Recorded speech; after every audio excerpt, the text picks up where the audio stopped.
ಬನ್ನಿ ವೀಕ್ಷಕರೇ, ಮುಂದಿನ ರಾಶಿ ಸಿಂಹ ರಾಶಿ. ಸಿಂಹ ರಾಶಿಯ ಒಂದು ಏಪ್ರಿಲ್ ತಿಂಗಳ ಟಾರೆಟ್ ಭವಿಷ್ಯ ಹೇಗಿದೆ ಅಂತ ತಿಳ್ಕೊಳ್ಳೋಣ. ಮೇಡಮ್, ಮುಂದಿನ ರಾಶಿ ಸಿಂಹ ರಾಶಿ. ಸಿಂಹ ರಾಶಿಯವರಿಗೆ ಈ ಒಂದು ಟಾರೆಟ್ ಭವಿಷ್ಯ ಹೇಗಿದೆ ಅಂತ ತಿಳಿಸ್ಕೊಡಿ. ಖಂಡಿತ ಮೇಡಮ್. ನಮಸ್ಕಾರ ವೀಕ್ಷಕರೇ, ನಾನು ನಿಮ್ಮ ಬ್ರಾಹ್ಮಿಣಿ ಅಂಜಲಿ.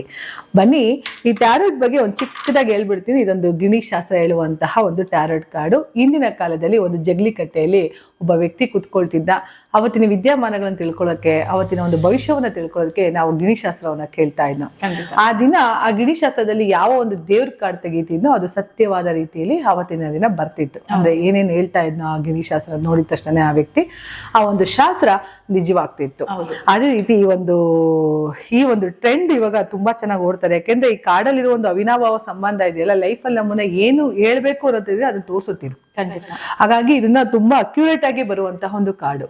ಈ ಕಾರ್ಡಲ್ಲಿ ಅವತ್ತಿನ ದಿನ ನನ್ಗೆ ಏನಾಗುತ್ತೆ, ಮುಂದೆ ಏನಾಗ್ಬೋದು, ಹಿಂದೆ ಏನಾಗಿತ್ತು ಅಂದ್ರೆ ಭವಿಷ್ಯತ್ ಕಾಲ, ಭೂತಕಾಲ, ವರ್ತಮಾನ ಕಾಲ ಮೂರನ್ನು ನಾವು ಜ್ಯೋತಿಷ್ಯದ ಕಲಿತೀವಿ. ಅದೇ ರೀತಿ ಟ್ಯಾರೋಟ್ ಅಲ್ಲೂ ಕೂಡ ಸೇಮ್ ಆಸ್ ಇಟ್ ಇಸ್ ಏನ್ ಆಗಿದೆ ಅನ್ನೋದನ್ನ ತಿಳ್ಕೊಂಡು ನಾವು ಕೇಳ್ತಾ ಹೋದ್ರೆ ಆ ಕಾರ್ಡಲ್ಲಿ ಒಂದು ಒಳ್ಳೆ ರಿಯಾಲಿಟಿ ಸಿಗ್ತಾ ಹೋಗುತ್ತೆ. ಅಕ್ಯುರೇಟ್ ಆಗು ಕೂಡ ನಾವು ಇದನ್ನ ನೋಡ್ತಾ ಹೋಗ್ಬೋದು. ಹಾಗೆ ನೋಡ್ತಾ ಹೋಗೋಣ ಒಂದು ಸಿಂಹ ರಾಶಿಯವ್ರಿಗೆ ಹೇಗಿದೆ ಅಂತ ಹೇಳಿ. ಯಾಕೆಂದ್ರೆ ನಾನು ಯಾವಾಗ್ಲೂ ಹೇಳ್ತಾ ಇರ್ತೀನಿ, ಕಾಡಿನ ರಾಜ ಸಿಂಹ ಅಂತ ಹೇಳಿ. ಸಿಂಹ ರಾಶಿಯವ್ರೇನು ಕಮ್ಮಿ ಇಲ್ಲ. ಚಕ್ರದಲ್ಲಿ 5ನೇ ಮನೆ ಆ ಪೂರ್ವ ಪುಣ್ಯ ಸ್ಥಾನದಲ್ಲಿ ಸಿಂಹನ್ಗೆ ಕೊಟ್ಟಿದ್ದಾರೆ. ಯಾಕೆ ಅಂತಂದ್ರೆ ಸಿಂಹ ಒಬ್ಬ ಕಾಡಿನ ರಾಜ, ಜೊತೆಗೆ ರವಿ ಅಧಿಪತಿ ಆ ಒಂದು ಮನೆಗೆ ಆಗಿರೋದ್ರಿಂದ ಅಲ್ಲಿ ರವಿ ತಂದೆ ಸ್ಥಾನಕ್ಕೆ ಹೋಲಿಸೋದ್ರಿಂದ ನಮ್ಮ ರಾಜ ಇಲ್ದೆ, ನಮ್ಮ ತಂದೆ ಇಲ್ದೆ ನಮ್ದು ಯಾವುದೇ ದೇಶ ನಡೆಯಲ್ಲ, ಮನೆ ನಡೆಯಲ್ಲ. ಅಂತಹ ಒಂದು ರಾಶಿಗೆ ಈ ಟ್ಯಾರೋಟ್ ಅಲ್ಲಿ ಯಾವ ರೀತಿ ಶುಭ ಸಂದೇಶವನ್ನ ತರ್ತಾರೆ ಮೇಡಮ್ ಅನ್ನೋದನ್ನ ನೋಡ್ತಾ ಹೋಗೋಣ. ಅದೇ ರೀತಿ ಸಿಂಹ ರಾಶಿಯವರು ಕೂಡ ನಿಮ್ಮ ಒಂದು ಮನೆ ದೇವ್ರನ್ನ ಪ್ರಾರ್ಥನೆ ಮಾಡ್ತಾ ಕೇಳ್ತಾ ಹೋಗಿ ಒಂದು ಏಪ್ರಿಲ್ ತಿಂಗಳಲ್ಲಿ ಏನೆಲ್ಲ ಆಗ್ಬೋದು ಅನ್ನೋದನ್ನ ಒಳ್ಳೆ ಕಾರ್ಡ್ ಬರ್ಲಿ ಅಂತ ಹೇಳಿ ನೀವು ಪ್ರಾರ್ಥನೆ ಮಾಡಿ. ಸಿಂಹ ರಾಶಿಯವರು ಒಳ್ಳೇದಾಗ್ಲಿ.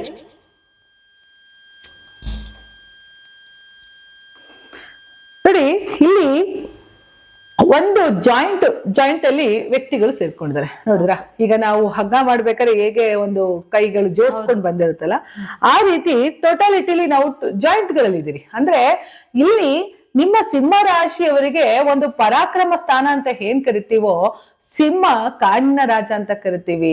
ಸಿಂಹ ಯಾವುದೇ ಕಾರಣಕ್ಕೂ ಹಸ್ಕೊಂಡಿದ್ರೆ ಹುಲ್ಲು ಮೇಯಲ್ಲ ಅಂತ ಹೇಳ್ತೀವಿ.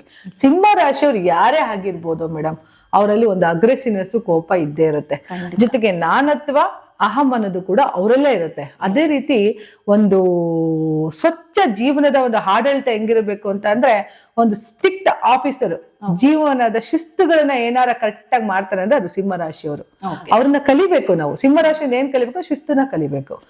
ಜೊತೆಗೆ ಅನ್ಕೊಂಡಿದ್ದನ್ನೆಲ್ಲ ಸಾಧನೆ ಮಾಡುವಂತಹ ಶಕ್ತಿ ಏಕೈಕ ಇದೆ ಅಂದ್ರೆ ಸಿಂಹ ರಾಶಿಯವರಿಗೆ. ನೋಡಿ, ಅವ್ರನ್ನ ಎಷ್ಟೇ ಕುಗ್ಗಿಸಿ, ಎಷ್ಟೇ ಬಡಿರಿ, ಬಡ್ದಷ್ಟು ಅವ್ರು ಎದೊಳ್ತಾರೆ ಮೇಲೆ. ಅವ್ರನ್ನ ಎಷ್ಟೇ ಹಾಳು ಮಾಡಕ್ಕೆ ಅಂತ ಹೊರಡಿ ಸಿಂಹ ರಾಶಿಯವರು ಹಾಳಾಗಲ್ಲ. ಯಾಕೆಂದ್ರೆ ಸದಾ ಜಯಮಾಲೆಯ ಹಾರ ಹಾಕೊಂಡಿರ್ತಾರೆ. ಜಯಮಾಲದ ಹಾರ ಹಾಕೋಬೇಕು ಅಂತಂದ್ರೆ ಸಿಂಹ ರಾಶಿಯವರು ಸ್ವಲ್ಪ ಕೋಪವನ್ನ ಕಡಿಮೆ ಮಾಡ್ಕೊಳ್ಳಿ, ಸ್ವಲ್ಪ ಕೋಪವನ್ನ ತಗ್ಗಿಸ್ಕೊಳ್ಳಿ. ಅಷ್ಟಮ ಶನಿ ಇದ್ದಾನೆ, 8ನೇ ಮನೆಯಲ್ಲಿ ಶನಿ ಕುಳಿತಿದ್ದಾನೆ. ತುಂಬಾ ಜನ ಎದುರಿಸ್ತಾರೆ, ಅಷ್ಟಮದಲ್ಲಿ ಶನಿ ಇದ್ದಾನಪ್ಪ, ತುಂಬಾ ತೊಂದರೆ ಆಗತ್ತೆ ನಿಮ್ಗೆ ಅಂತ. ಮೇಡಮ್, ಯಾವಾಗ ನೋಡಿ ಯಾವ ಗ್ರಹ ಸಿಟ್ಟೋಟಲ್ ಕೂರುತ್ತೋ ಆ ಗ್ರಹ ಶನೇಶ್ವರ ಮಾತ್ರ ಆ ರೀತಿ ಫಲ ಕೊಡೋದು. 8ನೇ ಮನೆಯಲ್ಲಿ ಶನಿ ದಶೆ ನಡೀತಾ ಇದೆ, ತುಂಬಾ ವಾಹಿನಿಗಳಲ್ಲಿ ನೋಡ್ತಾ ಇದ್ದೀನಿ, ಅಷ್ಟಮ ಶನಿ ನಡೀತಾ ಇದೆ, ಕೇರ್ಫುಲ್ ಆಗಿರಿ.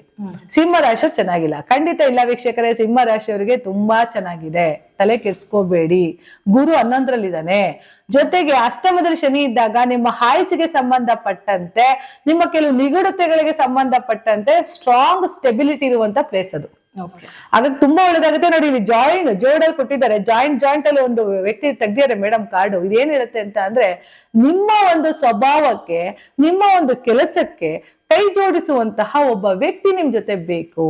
ಆ ವ್ಯಕ್ತಿಗಳು ನಿಮ್ ಜೊತೆ ಕೈ ಜೋಡಿಸಿದಾಗ ನೀವು ಅನ್ಕೊಂಡಂತಹ ಕೆಲಸಗಳಲ್ಲಿ ಸಕ್ಸಸ್ ನ ನೋಡ್ತೀರಿ. ಈ ಕೈನ ಜೋಡಿಸೋರು ಯಾರು? ಆ ದೇವ್ರು ನಿಮ್ಮನ್ನ ಕೈ ಜೋಡಿಸ್ತಾನೆ ಅಂತ ಹೇಳಿ ಮೇಡಮ್ ತೆಗ್ದಿದ್ದಾರೆ. ಏಪ್ರಿಲ್ ತಿಂಗಳಲ್ಲಿ ನೀವು ಅನ್ಕೊಂಡಂತಹದನ್ನ ದೇವರ ಆಶೀರ್ವಾದ, ಕೈ ಜೋಡಣೆ ಆಗತ್ತೆ. ಸಿಂಹ ರಾಶಿಯವರಿಗೆ ಯಾವುದೋ ಒಂದು ಕೆಲಸ ಕಾರ್ಯಗಳು ಆಗ್ತಿಲ್ಲಪ್ಪ ಅನ್ನೋದನ್ನ ಕೂಡ ಈ ಒಂದು ಕಾರ್ಡಲ್ಲಿ ಆಗೇ ಆಗತ್ತೆ ಅನ್ನೋದನ್ನ ತೋರಿಸೋದ್ರಿಂದ ಸಿಂಹ ರಾಶಿಯವರು ಒಂದು ಶುಭ ಫಲಗಳನ್ನ ಏಪ್ರಿಲ್ ತಿಂಗಳಲ್ಲಿ ನೋಡ್ತಾ ಹೋಗ್ಬೋದು. ದೇವರ ಆಶೀರ್ವಾದ, ತಂದೆ ತಾಯಿಯ ಆಶೀರ್ವಾದ ಯಾವ ವ್ಯಕ್ತಿಯ ಮೇಲೆ ಇರುತ್ತೋ ಆ ವ್ಯಕ್ತಿ ಸದಾ ಅಭಿವೃದ್ಧಿ ಆಗ್ತಾರೆ. ಹಾಗಾಗಿ ನಿಮ್ಮ ಮನೆಯಲ್ಲೇ ಇರುವಂತಹ ತಂದೆ ತಾಯಿನ ಆಶೀರ್ವಾದ ಪಡಿರಿ. ಜೊತೆಗೆ ತಂದೆ ತಾಯಿ ಸತ್ತೋಗಿರೋ ಪರವಾಗಿಲ್ಲ, ಅವರ ಫೋಟೋಗಳನ್ನಿಟ್ಟು ಪೂಜೆ ಮಾಡಿ, ನಮಸ್ಕಾರ ಮಾಡಿ, ಮನೆಯಿಂದ ಅವ್ರಿಗೆ ಕಡೆ ಬನ್ನಿ. ಯಾರಿಗೆ ಪಿತೃಗಳ ಆಶೀರ್ವಾದ ತುಂಬಾ ಚೆನ್ನಾಗಿರುತ್ತೆ ಅವ್ರ ಅಭಿವೃದ್ಧಿ ಆಗ್ತಾರೆ ಮೇಡಮ್. ಖಂಡಿತ ನೋಡಿ ಯಾವುದೇ ಸಿಂಹ ರಾಶಿಯವ್ರಿಗಿರ್ಬೋದು, ಕಟಕ ರಾಶಿಯವರೇ ಇರ್ಬೋದು, ಅದು ಚಂದ್ರ ಮತ್ತೆ ರವಿಗೆ ಹೋಲಿಸ್ತಾರೆ. ಸಿಂಹ ರಾಶಿಗೆ ರವಿ ಅಧಿಪತಿ ಆಗಿರೋದ್ರಿಂದ ಪಿತೃದೋಷಗಳು ಬೇಗ ಬರುತ್ತೆ ಇವ್ರಿಗೆ. ಯಾಕೆಂದ್ರೆ ರವಿ ಅಲ್ಲೇ ಅಧಿಪತಿ. ಅವರು ತಂದೆನ ತುಂಬಾ ಚೆನ್ನಾಗಿ ಪ್ರೀತಿ ಮಾಡ್ಬೇಕು, ತಂದೆನ ತುಂಬಾ ಗೌರವದಿಂದ ನಡೆಸ್ಕೋಬೇಕು, ತಂದೆನ ಹೆಚ್ಚು ಪ್ರೀತಿ ಮಾಡ್ತಾರೆ. ಸಿಂಹರಾಶಿಯವ್ರು ನೀವು ನೋಡಿ, ಯಾರು ಬೇಕಾದ್ರೆ ಆಗಿರ್ಬೋದು, ತಂದೆ ತುಂಬಾ ಪ್ರೀತಿ ಮಾಡ್ತಾರೆ. ಖಂಡಿತ ಯಾರು ನಿಮ್ಮ ತಂದೆ ತಾಯಿನ ಹೆಚ್ಚು ಪ್ರೀತಿ ಮಾಡ್ತಿರೋ ಲೈಫಲ್ಲಿ ತುಂಬಾ ಚೇಂಜಸ್ ನ ನೋಡ್ತೀರಿ. ಸಿಂಹ ರಾಶಿಯವರು ರಾಜನ ಕ್ವಾಲಿಟಿ ಇರೋಂಥದ್ದು, ರಾಜನ ದರ್ಬಾರ್ ಮಾಡೋವಂಥವ್ರು, ರಾಜನಂಗೆ ಇರ್ಬೇಕು, ರಾಜನ್ ತರನೇ ಇರ್ತೀನಿ, ನಾನು ಯಾವ್ದೇ ಕಾರಣಕ್ಕೂ ಹಾಳಾಗಲ್ಲ ಅಂತ ಬಯಸುವಂತ ಸಿಂಹ ರಾಶಿಯವರು ರಾಜನಾಗೆ ಮೆರೀತಾರೆ. ಈ ತಿಂಗಳಲ್ಲಿ ಅವರಿಗೆ ಒಂದು ಜಯದ ಮಾಲೆ, ಕಟ್ಟಿಟ್ಟ ಬುತ್ತಿ ಅಂತ ಹೇಳ್ತಾ ಹೋಗ್ಬೋದು. ಖಂಡಿತ ಒಳ್ಳೇದಾಗತ್ತೆ. ಸಿಂಹರಾಶಿಯವರಿಗೆ ಅನ್ಕೊಂಡಂತಹ ಎಲ್ಲಾ ಕೆಲಸ ಕಾರ್ಯಗಳು ಸಕ್ಸಸ್ ಆಗ್ಲಿ ಅಂತ ಹೇಳಿ ನನ್ನ ಮಾತನ್ನ ಮುಗಿಸ್ತಾ ಇದ್ದೀನಿ. ಧನ್ಯವಾದಗಳು. ನೋಡಿದ್ರಲ್ಲ ವೀಕ್ಷಕರೇ, ಈ ಒಂದು ಸಿಂಹ ರಾಶಿಯ ಟಾರೆಟ್ ಭವಿಷ್ಯ ಹೇಗಿತ್ತು ಅಂತ. ಹಾಗಿದ್ರೆ ಬನ್ನಿ ಮುಂದಿನ ರಾಶಿ ಬಗ್ಗೆ ತಿಳ್ಕೊಳ್ಳೋಣ.